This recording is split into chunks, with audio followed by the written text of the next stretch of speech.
Welcome to Shrimad Bhagavatam series, where we explore timeless wisdom and spiritual insight to inspire your journey.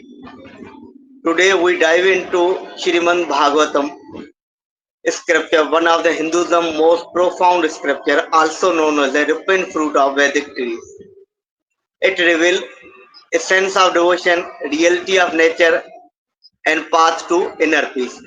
Whether you are curious to learning the ancient philosophies or you are seeking for your spiritual growth, please join us. Today we uncover the transformative teaching of Srimad Bhagavatam.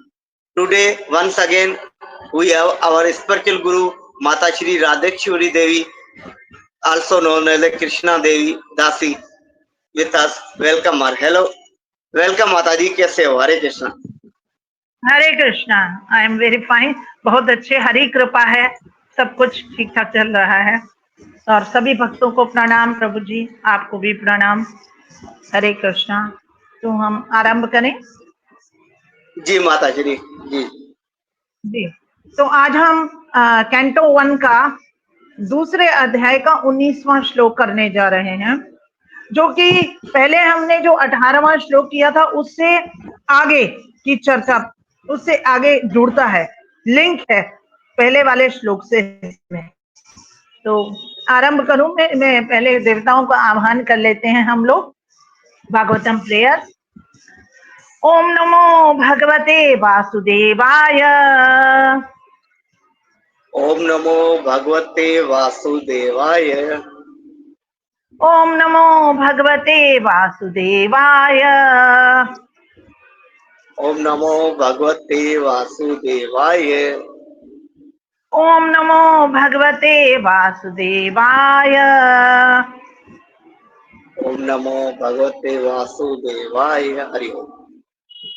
नारायणं नमस्कृत्य नरं च एव नरोत्तमं देवीं सरस्वतीं व्यासं ततो जयमुदीरयेत्। नष्टप्रायेषु अभद्रेषु नित्यं भागवतसेवया भगवति उत्तमश्लोके भक्तिर्भवति नैष्ठिकी। कृष्णाय वासुदेवाय देवकी नंदनाय च नन्दगोपकुमाराय गोविन्दाय नमो नमः। मूकं करोति वाचालं पङ्गुं लङ्घयते गिरिं यत्कृपातमहं वन्दे परमानन्दमाधवम्। नमो विष्णुपादाय कृष्णपृष्ठाय भूतले श्रीमते भक्तिवेदांत स्वामिनिति नामिने। नमस्ते सारस्वती देवी गौरवाणी प्रचारिणे निर्विशेष शून्यवादी पाश्चात्य देशे तारिणे। जय श्री कृष्ण चैतन्य प्रभो नित्यानंद श्री अद्वैत गदाधर शिवासादि गौर भक्तवृंद। हरे कृष्ण कृष्ण कृष्ण हरे हरे, हरे राम राम राम हरे हरे। हरे कृष्णा। सभी भक्तों को प्रणाम और प्रभु जी आपको भी हरे कृष्णा। तो हम आरंभ करते हैं कैंटो 1 के अध्याय 2 का 19वां श्लोक। तदा रजस्तमो भावाः कामलोभादयश्च ये चेते तैरनाविद्धं स्थितं सत्त्वे प्रसीदति। मैं अपने आचार्यों और गुरुओं को प्रणाम करती हूँ जिन्होंने और अपनी वाणी की शुद्धता के लिए ये प्रयास कर रही हूँ कि उनके जो आदेशानुसार प्रचार प्रसार कर रही हूँ कृष्ण भावनामृत में। प्रसीदति शब्दार्थ अनुवाद एवं तात्पर्य श्रील प्रभुपाद जी द्वारा। श्रील प्रभुपाद जी की जय। शब्दार्थ उस समय। अब यहाँ ये तदा उस समय अर्थात कब। तो हमने पहला जो श्लोक किया था, नष्ट प्रायेषु अभद्रेषु नित्यम भागवत सेवया, नित्य भागवत की सेवा करने पर, तो ये उस समय जब हम नित्य भागवत की सेवा करते हैं तो उस समय से आरंभ होता है। रजः रजोगुण में, तमः तमोगुण, भावाः परिस्थिति, काम तथा इच्छा, लोभ लालसा। अब ये जो है काम, इच्छा, लोभ, ये बड़े ही आसुरी गुण हैं और ये एक के बाद एक इनकी सीरीज है जो इस तरह लगी रहती है और मनुष्य को ये गर्त में गिरा देती है। आदयः, आदि आदि आदि आदि यानी बहुत सारे हैं ऐसे, काम, क्रोध, लोभ, मोह, मत्सर्य, ये सारे के सारे। तथा च तथा, ये जो भी हैं, चेतः मन, एतैहि इनसे, अनाविद्धम प्रभावित हुए बिना। तो किनसे प्रभावित हुए बिना? काम, क्रोध, लोभ, मोह, मद, मत्सर्य, इनसे प्रभावित हुए बिना। और कब इनसे हम प्रभावित नहीं होंगे? जब हम नित्यम भागवत सेवया में लगे होंगे, यानी सदा भागवत की सेवा करते रहेंगे। भागवत में भी हमने डिस्कस किया था कि भागवत दो प्रकार के होते हैं, एक तो भागवत ग्रंथ है और भागवत भक्त हैं। तो दोनों की सेवा में, भागवत भक्त परम वैष्णव हैं, उनकी सेवा करने से और भागवतम ग्रंथ पढ़ने से, जो कि भगवान परम पुरुषोत्तम श्री कृष्ण का विज्ञान है, उनके विषय में, उनकी लीलाओं के विषय में जानकारी करना, उनका श्रवण करना, कीर्तन करना, तो यही हमारा परम ध्येय होना चाहिए। तभी हम इन सब चीजों से, इन सब आसुरी गुणों से अर्थात काम, क्रोध, इच्छा, लोभ, मोह, मद, मत्सर्य से छुटकारा पा सकते हैं, अन्यथा नहीं।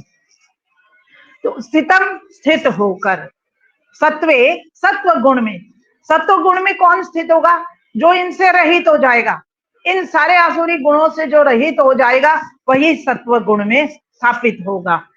प्रसीदति, परम प्रसन्न होता है। और ऐसा ही व्यक्ति जो सब इन सब गुणों से, अवगुणों से, आसुरी गुणों से परे हो जाता है, तो वह भगवान की सेवा में जाकर भगवान का भक्त बनकर परम सुखी हो जाता है, परम प्रसन्न होता है। हम सब सुखी होने की कोशिश करते हैं लेकिन सुखी नहीं हो पाते, पूरी तरह तुष्ट नहीं हो पाते जो भी हमें सुख मिलता है उससे, क्योंकि सुख के बाद दुख चलता रहता है और सुख बड़ा क्षणिक है ना।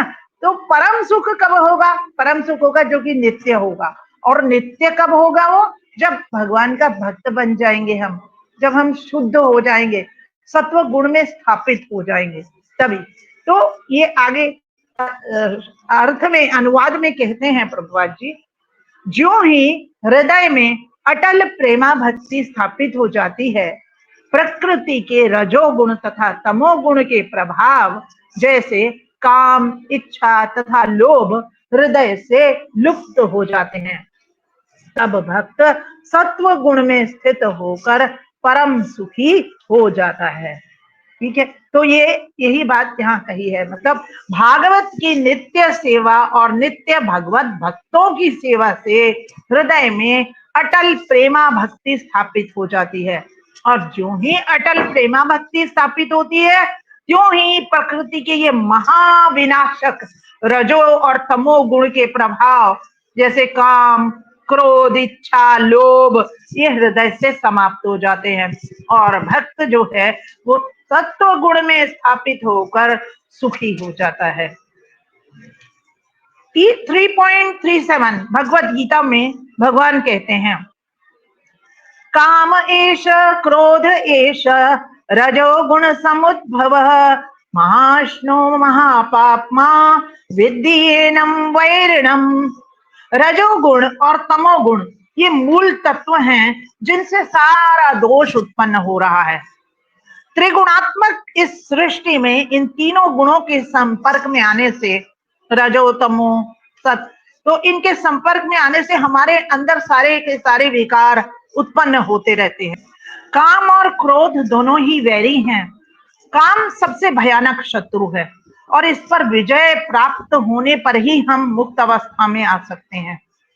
रजोगुण से उत्पन्न काम और क्रोध ये दोनों ही हमारे बहुत बड़े दुश्मन हैं। रजो और तमोगुण जैसे माता पिता हैं और काम, क्रोध ये और इच्छा, लोभ ये उनके पुत्र के समान है। तो माता पिता होंगे तो पुत्र भी आएंगे ना, ये तो बिल्कुल निश्चित ही है, तय ही है।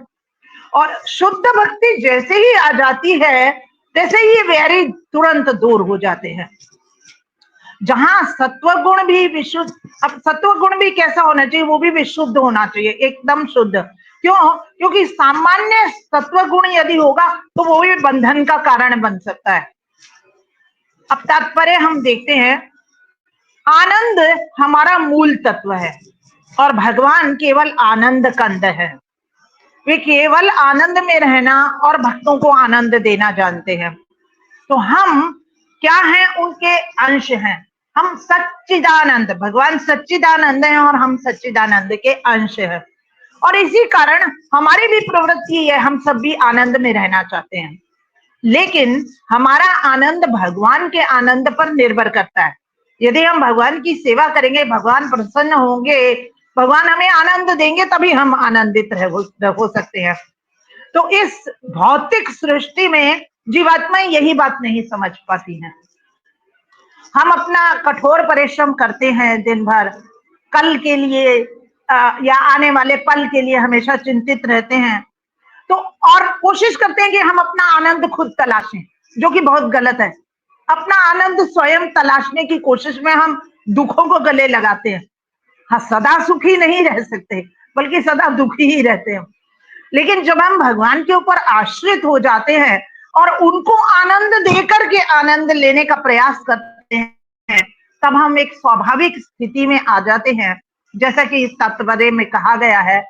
तो भगवान की सेवा करते हुए ही जीव आनंदित रह सकता है या आत्मिक रूप से आनंदित रहता है, और ये स्थिति कहलाती है ब्रह्मभूत अवस्था या आत्मानंदी अवस्था, अर्थात आत्मतुष्टि की स्थिति। यहाँ हमें हमारी आत्मा को संतोष होता है, हमें सुख की अनुभूति होती है, आनंद की परम अनुभूति होती है। भगवान 18.54 में भगवत गीता में कहते हैं, ब्रह्मभूत प्रसन्नात्मा न शोचति न कांक्षति समः सर्वभूतेषु मद्भक्तिम लभते पराम। ब्रह्मभूत अर्थात जो ब्रह्म में स्थित है वही प्रसन्न आत्मा है, क्योंकि उसका चित्त भगवान में रमा हुआ है। वह स्वभाव से प्रसन्न है, उसे ना तो कोई चिंता है, न शोचती, जो कोई करता, शोक ही नहीं है उसको, या कोई व्याकुलता नहीं है, और कांक्षती न कांक्षती, उसको कोई इच्छा भी नहीं है। और भगवान की सेवा के अलावा, भगवान को आनंद देने के अलावा उसकी और कोई आकांक्षा नहीं है। इसलिए शांत रहता है और उसके हृदय में कोई भौतिक कामनाएं भी नहीं रहती। चैतन्य चरितामृत में भी इसी प्रकार कहा गया है, भुक्ति मुक्ति सिद्धि कामी सकले अशांत कृष्ण भक्त निष्काम अतएव शांत। अर्थात भोग की, मोक्ष की, सिद्धि की या ज्ञान की इच्छा रखने वाले ये सभी अशांत रहते हैं, लेकिन जो कृष्ण भक्त है उनको एक ही कामना रहती कि कृष्ण को कैसे प्रसन्न रहें, और इसी कारण वे सदा शांत रहते हैं। अब प्रभुपाद जी ने यहाँ पर तात्पर्य में दो अपने वक्तव्यों में, ज्यादातर प्रभुपाद जी जो लेक्चर्स वगैरह देते हैं तो उसमें भक्तों के 4 स्तर बताए हैं। 2 प्रकार के व्यक्ति पहले तो उन्होंने जो है 2 स्तर के व्यक्ति बताए हैं। एक तो होते हैं ज्ञानी और दूसरे होते हैं मूर्ख। ज्ञानी अर्थात बुद्धिमान और मूर्ख की फूलिश लोग, ठीक है। तो अब ज्ञानियों में भी 2 स्तर हैं। एक तो सक्रिय ज्ञानी है, सक्रिय अर्थात बहुत, दूसरे होते हैं जो आलसी ज्ञानी है, मतलब ज्यादा कुछ नहीं करते हैं, बस ज्ञान रखते हैं, आलसी हैं थोड़े। मूर्खों में भी इसी तरह 2 स्तर हैं मूर्ख व्यक्तियों में।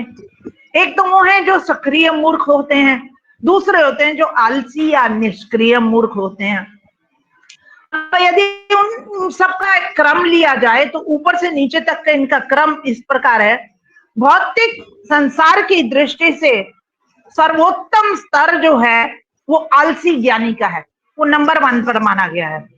आलसी ज्ञानी के बाद सक्रिय ज्ञानी आते हैं नंबर 2, नंबर 3 पर आलसी मूर्ख आते हैं, और नंबर 4 पर सक्रिय मूर्ख आते हैं, जो अत्यंत भयानक है और कहते हैं वो समाज के लिए बहुत घातक होते हैं। तो इन्हीं चारों स्तरों को यदि हम वर्णाश्रम रूप में विभाजित करें तो हम देखेंगे जो आलसी बुद्धिमान है वो ब्राह्मण होता है, सक्रिय बुद्धिमान क्षत्रिय है, आलसी मूर्ख वैश्य है, और जो सक्रिय मूर्ख है वो शूद्र है। बुद्धिमान व्यक्ति में भौतिक ज्ञान तो बहुत है, लेकिन यदि वो जो ज्ञान उसमें है उसका बहुत आवश्यकता से अधिक प्रयोग करेगा तो वो भौतिक संसार में ही रचा बसा रह जाएगा, उससे आगे नहीं बढ़ सकता। बुद्धिमान व्यक्ति जंगल तक तो चला जाता है, हिमालय चला जाएगा, वहीं जाकर के तपस्या करेगा बस। अब सक्रिय ज्ञानी जो है वो क्षत्रिय है, मतलब बुद्धिमान है लेकिन उस पर भी वो गलत कार्य कर सकता है, इसीलिए उसे क्षत्रिय श्रेणी में डाला। अधिक बुद्धि न होने के कारण जो तीसरी श्रेणी है अर्थात आलसी मूर्ख है, क्यों? क्योंकि वह जो करेगा आलसी प्रवृत्ति के कारण समाज को कोई अधिक नुकसान नहीं पहुंचा पाएगा। यदि कोई वैश्य है तो अपना सिंपल बिजनेस करेगा, बस उसमें लगा रहेगा, समाज के लिए वो नुकसानदेह नहीं हो सकता। लेकिन ऐसा मूर्ख जो बहुत सक्रिय है किया जाता तो वो बहुत भयानक भी हो सकता, जैसे कि कोई असामाजिक तत्व हो, चोर हो, लुटेरे हों, इस तरह के। तो जितने भी दूषित मनोवृत्ति वाले लोग हैं वे यदि वे सक्रिय हो जाते हैं, जैसा कि हम आजकल वो टेररिस्ट को भी देखते हैं, वो भी इसी स्तर पर आते हैं, तो जैसे वे सक्रिय हो जाते हैं तो वो समाज को केवल नुकसान पहुंचाते हैं। और यदि वे निष्क्रिय होकर एक कोने में पड़े रहेंगे तो समाज को ज्यादा नुकसान नहीं पहुंचेगा। तो इसीलिए सक्रिय मूर्खों से सदा दूर रहना चाहिए। हम भी इनमें से ही किसी न किसी एक श्रेणी में आ जाते हैं। तो प्रभुपाद जी अपने शिष्यों को अक्सर ये कहते हैं कि उन्हें सक्रिय रहना है, सक्रिय ज्ञानी की श्रेणी। और साथ में ज्ञान किसका? तो कृष्ण भावनामृत का प्रचार प्रसार करते रहना है, आध्यात्मिक स्तर पर उन्हें उन्नत रहना है और पूर्ण सक्रियता से कृष्ण भावनामृत का प्रचार प्रसार करना है, ताकि वे समाज के लिए अत्यंत आवश्यक सिद्ध हों, समाज के लिए लाभकारी सिद्ध हों और समाज को भी उन्नत बना सके। अब जैसे हम एग्जाम्पल लेते हैं नारद मुनि। नारद मुनि बहुत सक्रियता से, वे तो हर लोक में भ्रमण कर सकते हैं, तो वो लोक लोक में भ्रमण करके क्या करते हैं? कृष्ण भावनामृत के प्रचार प्रसार में लगे रहते हैं।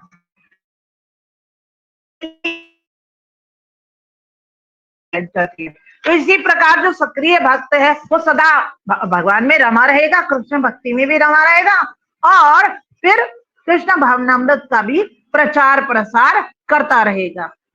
तो भक्त के लिए बहुत आसान है, जो परम भक्त हो जाता है, कृष्ण के शरणागति ले लेता है, वह ब्रह्मभूत अवस्था को बहुत आसानी से प्राप्त करता है। इसलिए हम ये भी कहते हैं कि जो भक्तिमय सेवा है, हालांकि ऐसा लगता है कि आप भक्ति में हैं तो इसका मतलब कई लोग अल्पज्ञ लोग खास करके और मूर्ख लोग ये समझते हैं कि जो भक्ति में लगा हुआ है वो निष्क्रिय है, वो राम राम रटे जाता है, भगवान की पूजा करता रहता है और कुछ कार्य नहीं करता। उल्टे ये गलत बात है, क्योंकि उल्टे वही जो होता है सक्रिय जो होता है भक्त, जो भगवान की शुद्धता से सेवा में लगा, वो सबसे सक्रिय है, वो निष्क्रिय नहीं है, वो सक्रिय है। वो सदा भगवान को सेंटर पर रख करके अपना हर कार्य करता है। और ये जो भक्तिमय सेवा है उसकी जो करता रहता है वो भगवान की, उसका प्रभाव क्या है? उसके प्रभाव के कारण ना तो रजोगुण आता उसमें, ना तमोगुण आता, बल्कि तुरंत ही वो सत्व गुण में स्थापित हो जाता है और वो भी शुद्ध सत्व में, और उन्नति करता हुआ वो श्री वासुदेव के पद पर या शुद्ध सत्व के पद की ओर उठता है। तो केवल इस शुद्ध सत्व की अवस्था में ही कोई भी व्यक्ति श्री भगवान से शुद्ध प्रेम के कारण सदा भगवान का साक्षात दर्शन कर सकता है। तो आवश्यकता यही है कि शुद्ध भक्त बने, शुद्ध सत्व में स्थापित हो, ताकि और वो भगवान को यदि हम प्रेमा भक्ति आनंद देने की कोशिश करेंगे जितना ज्यादा से ज्यादा, उतना ही हम शुद्ध सत्व में स्थापित होंगे। तो यही उद्देश्य रहना चाहिए, हमें जीवन का यही लक्ष्य होना चाहिए कि शुद्ध प्रेम करें भगवान से, ताकि हमें भी साक्षात भगवान के दर्शन हो सके। ठीक है, अन्यथा हम भगवत लोक में, हमारा जो वास्तविक लोक है भगवत धाम, वहां जा सके, न कि इस संसार में, इस भव बंधन में घिरे रहें या भौतिकता में, माया में लिप्त रहें, उससे ऊपर उठे हम। भक्त हमेशा शुद्ध सत्व में रहता है और ऐसा भक्त किसी को हानि नहीं पहुंचाता। आप देखेंगे कि जितने भी कृष्ण के शुद्ध भक्त हैं वो हमेशा सबके भलाई के लिए ही सोचते हैं, जन कल्याण की भलाई के लिए सोचते हैं, क्योंकि वो सब में ईश्वर का दर्शन कर पाते हैं, सब हृदय में, कण कण में परमात्मा का दर्शन करते हैं वो। इसी कारण वो किसी का बुरा नहीं सोच सकते। लेकिन जो अभक्त होता है, जो भक्ति जानता भी नहीं और भक्ति करता भी नहीं है, वो चाहे कितना शिक्षित हो, चाहे क्या ज्ञान बटोर ले, पीएचडी की डिग्री ले ले, लेकिन हानि जरूर पहुंचाता है, समाज के लिए हानिप्रद जरूर होता है। लेकिन भक्त जो है, ना तो वो अल्पज्ञ होता, कम बुद्धि भी नहीं, ना रजोगुणी होता। हानि पहुंचाने वाले अल्पज्ञ और रजोगुणी व्यक्ति जो होते हैं वो कभी भी भगवत भक्त नहीं बन पाते, चाहे वो अपने बाहरी वेश से अपने आप को भक्त प्रदर्शित करें। क्योंकि ये भी होता है, कई लोग अपने आप को भक्त प्रदर्शित करने के लिए बड़ा तिलक लगा लेंगे, मंदिर जा जाएंगे, साधु जैसे, सन्यासी जैसा वेश धारण करेंगे, लेकिन अंदर उनके यही काम, इच्छा, लोभ, ये सब भरा रहता है और भक्ति तो उनके पास फटकती भी नहीं है। जब भक्ति आएगी, ज्ञान वैराग्य दोनों आ जाएंगे, तो ये सब उनके पास आता नहीं है। तो चाहे वो कितने भी भक्त बना देखें, अपने आप को दिखाने की कोशिश करें, लेकिन वे कभी भी भक्त नहीं बन सकते, जब तक कि वे शुद्ध हृदय से भगवान की सेवा की ओर तत्पर न हो, भगवान को आनंद न दे। अब भक्त में लेकिन ये सारे ईश्वर के सद्गुण पाए जाते हैं, और चाहे गुणों की मात्रा भिन्न भिन्न हो, कम हो, ज्यादा हो, लेकिन गुणता की दृष्टि से भक्त और श्री भगवान एक होते हैं। हम पहले भी श्लोकों में पढ़ा है, इसलिए भगवान अपने भक्तों को बहुत प्यार करते हैं और उनके लिए कुछ भी कर सकते हैं। क्यों? क्योंकि उन्हें पता है कि ये भक्त मुझे बहुत प्यार करता है, तो वो भी पलट करके उतना ही प्यार करते हैं, बल्कि उससे ज्यादा प्यार करते हैं। तो इसलिए भगवत भक्ति जो है हमें इन सारी बुराइयों से, काम, इच्छा, लोभ, सबसे दूर रखती है। तो हमेशा शुद्ध सत्व में स्थापित होकर के ही भगवान की प्रेमा भक्ति, तभी हम भगवत धाम की ओर अग्रसर हो सकते हैं, तभी हम आध्यात्मिक उन्नति की ओर अग्रसर हो सकते हैं। तो यही मैं अपनी विराम दूंगी इस श्लोक के तात्पर्य को समझाने के बाद। प्रभु जी। माता श्री बहुत बहुत धन्यवाद आपके टाइम के लिए। आप इतनी कोशिश कर रही हैं, हमें सिखा रही हैं हाँ श्रीमद् प्रभु जी, भागवतम आवाज के नहीं जो आ रही आपकी मुझे अनमोल। फिर से। जी जी माता श्री बहुत बहुत धन्यवाद। हरे कृष्ण।